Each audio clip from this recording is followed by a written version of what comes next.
Hi friends, welcome to day to day kitchen. ഇന്ന് ഞാൻ വന്നിരിക്കുന്നൊരു gulab ജാമിൻ്റെ recipe ആയിട്ടാണ്. അപ്പോൾ നമുക്ക് വീട്ടിൽ ഈസി ആയിട്ട് നല്ല അടിപൊളിയായിട്ട് ഗുലാബ് ജാം ഉണ്ടാക്കിയെടുക്കാൻ പറ്റും. അപ്പോൾ ഞാനിത് ഉണ്ടാക്കുന്നത് ബ്രെഡ് വെച്ചിട്ടാണ്. അപ്പോൾ ഇതെങ്ങനെയാണ് റെഡിയാക്കി എടുക്കാൻ നോക്കാം. അപ്പോൾ അതിന് വേണ്ടിയിട്ട് ഞാനിപ്പോൾ ഇവിടെ ബ്രെഡ് എടുത്തിട്ടുണ്ട്. ഞാനൊരു 5 പീസ് ബ്രെഡ് എടുത്തിട്ടുണ്ട് കേട്ടോ. അതിൽ നമുക്ക് ആ സൈഡൊക്കെ ഒന്ന് നന്നായിട്ടൊന്ന് കട്ട് ചെയ്ത് കൊടുത്തിട്ട് ആ വൈറ്റ് പോർഷൻ മാത്രം നമുക്ക് എടുക്കാം.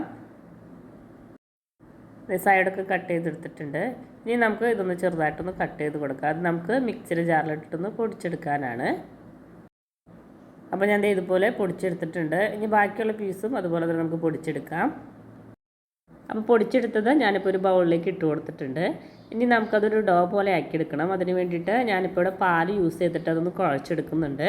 അപ്പോൾ പാൽ ഒഴിക്കുമ്പോൾ നോക്കി ഒഴിച്ചു കൊടുക്കുക. സ്പൂൺ കൊണ്ട് തന്നെ ഒഴിച്ചു കൊടുക്കാൻ നോക്കുക, അല്ലെങ്കിൽ അത് കൂടിപ്പോവും. അപ്പോൾ നമുക്ക് മിക്സ് ചെയ്തിട്ട് എന്തോരം പാൽ വേണോ അതനുസരിച്ച് ഒഴിച്ചു കൊടുത്താൽ മതി, കൂടി പോവരുത്. അപ്പോൾ കുറേശ്ശെ പാൽ ഒഴിച്ചിട്ട് നമുക്ക് മിക്സ് ചെയ്ത് നോക്കിയിട്ട് നമുക്ക് കുഴച്ചെടുക്കണം. ഒരു ഡോ പോലെ ആക്കിയെടുക്കണം.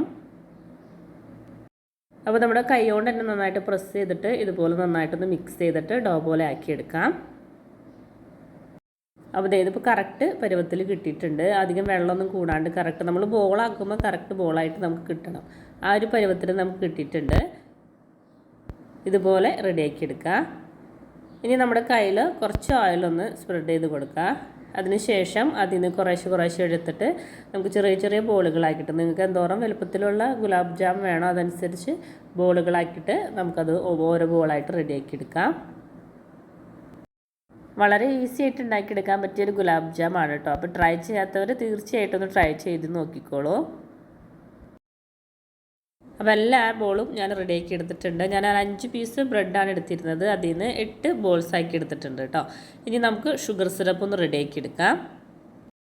അതിന് വേണ്ടിയിട്ട് ഞാനിപ്പോൾ 1 ഗ്ലാസ് ഷുഗർ ഇട്ട് കൊടുത്തിട്ടുണ്ട്. അതിലേക്ക് 2 ഗ്ലാസ് വെള്ളം ഒഴിച്ച് കൊടുക്കുന്നുണ്ട്. അതിലേക്ക് 2 ഏലക്കായ ഇട്ട് കൊടുക്കുന്നുണ്ട്. അതുപോലെ തന്നെ ഒരു പിഞ്ച് കുങ്കുമപ്പൂ ഇട്ട് കൊടുക്കുന്നുണ്ട് കേട്ടോ. അത് ഓപ്ഷനിലാണ്, വീട്ടിലുണ്ടെങ്കിൽ ഇട്ട് കൊടുത്താൽ മതി, ഇട്ടില്ലെങ്കിലും കുഴപ്പമൊന്നുമില്ല, ഉണ്ടെങ്കിൽ ഇട്ട് കൊടുക്കുക. ഇനി നമുക്ക് നന്നായിട്ടൊന്ന് തിളപ്പിച്ചെടുക്കണം. ഷുഗറൊക്കെ നന്നായിട്ട് മെൽറ്റ് ചെയ്ത് നന്നായിട്ടൊന്ന് തിളപ്പിച്ചെടുക്കാം. ഞാൻ അതിലേക്ക് ഒരു പിഞ്ച് ഉപ്പിട്ട് കൊടുക്കുന്നുണ്ട്. അധികമൊന്നുമില്ല, വളരെ കുറച്ചാണ് കേട്ടോ ഇട്ട് കൊടുത്തിരിക്കുന്നത്. ഇതിപ്പോൾ നന്നായിട്ട് തിളച്ചിട്ടുണ്ട്. നമ്മുടെ ഷുഗറൊക്കെ നന്നായിട്ട് മെൽറ്റായത് വന്നിട്ടുണ്ട്. ഇനി നമുക്ക് ഫ്ലെയിം ഓഫ് ചെയ്ത് കൊടുക്കാം. ചെറുതായിട്ടൊന്ന് ചൂടൊന്ന് കുറയാൻ വേണ്ടിയിട്ട് നമുക്കതൊന്ന് മാറ്റി വയ്ക്കാം. ഇനി നമ്മൾ നേരത്തെ റെഡിയാക്കി വെച്ച ബോൾസ് ഒന്ന് വറുത്തെടുക്കണം. അതിന് വേണ്ടിയിട്ട് ഞാനിപ്പോൾ ഇവിടെ ഓയിൽ ഒഴിച്ചു കൊടുത്തിട്ടുണ്ട്. ഞാൻ സൺഫ്ലവർ ഓയിലാണ് ഒഴിച്ചു കൊടുത്തിരിക്കുന്നത്. അതൊന്ന് ചൂടായി കഴിയുമ്പോൾ നമുക്കതൊന്ന് മീഡിയം ഫ്ലെയിമിലിട്ടിട്ട് നമ്മളിട്ട ബോൾസ് ഓരോന്നായിട്ട് ഇട്ട് കൊടുത്തിട്ട് നമുക്കതൊന്ന് വറുത്തെടുക്കാം. അപ്പോൾ ഇത് ബോൾസ് ഇട്ട് കൊടുത്തതിന് ശേഷം ഇതുപോലെ ഒന്ന് മിക്സാക്കി കൊടുക്കുക. എല്ലാ സൈഡിലേക്കും ഓയിൽ എത്തുന്ന രീതിയിൽ എല്ലാ സൈഡും ഒരേ കളറായി കിട്ടാൻ വേണ്ടിയിട്ട് അങ്ങനെ ഇതുപോലെ ഒന്ന് മിക്സ് ചെയ്ത് കൊടുത്താൽ മതി. അപ്പോൾ നമുക്ക് എല്ലാ സൈഡും ഒരുപോലെ ഒന്ന് ഫ്രൈ ആയി കിട്ടിക്കോളും. അപ്പോൾ നമ്മുടെ ബോൾസൊക്കെ ഇതുപോലെ ഒരു ഗോൾഡൻ ബ്രൗൺ കളറായി കഴിയുമ്പോൾ നമുക്ക് ഓയിലിൽ നിന്ന് അത് എടുക്കാം കേട്ടോ. അധികം കരിഞ്ഞു പോകേണ്ട ആവശ്യമൊന്നുമില്ല. ഈ ഒരു കളറായി കഴിയുമ്പോൾ നമുക്ക് ഓയിലിൽ നിന്ന് അതെടുത്ത് മാറ്റാം. ഇനി നമുക്ക് ഷുഗർ പാനിലേക്ക് ആ ബോൾസ് ഇട്ട് കൊടുക്കാം. അപ്പോൾ ബോൾസ് ഇട്ട് കൊടുക്കുമ്പോൾ ഷുഗർ പാനി ഭയങ്കരമായിട്ട് തണുത്തിരിക്കാൻ പാടില്ല. ചെറിയൊരു ചൂട് വേണം ഈ ഷുഗർ പാനിലേക്ക് കേട്ടോ. അപ്പോൾ ഈ പാനി ഒന്ന് തണുത്തിട്ടുണ്ടെങ്കിൽ ചെറുതായിട്ടൊന്ന് ചൂടാക്കി കൊടുക്കുക.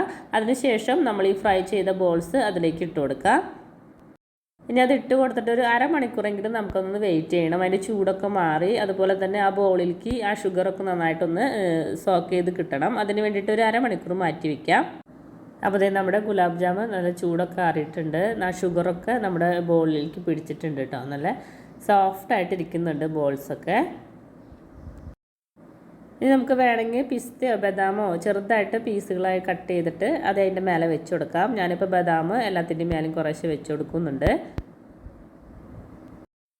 അപ്പോൾ ഇതുപോലെ ബ്രെഡ് വെച്ചിട്ട് ഗുലാബ് ജാം ട്രൈ ചെയ്യാത്തവരുണ്ടെങ്കിൽ തീർച്ചയായിട്ടും ഒന്ന് ട്രൈ ചെയ്ത് നോക്കാം. അപ്പോൾ എൻ്റെ വീഡിയോ ഇഷ്ടപ്പെട്ടെങ്കിൽ ലൈക്ക് ചെയ്യാനും കമൻറ്റ് ചെയ്യാനും ഷെയർ ചെയ്യാനും മറക്കരുത്.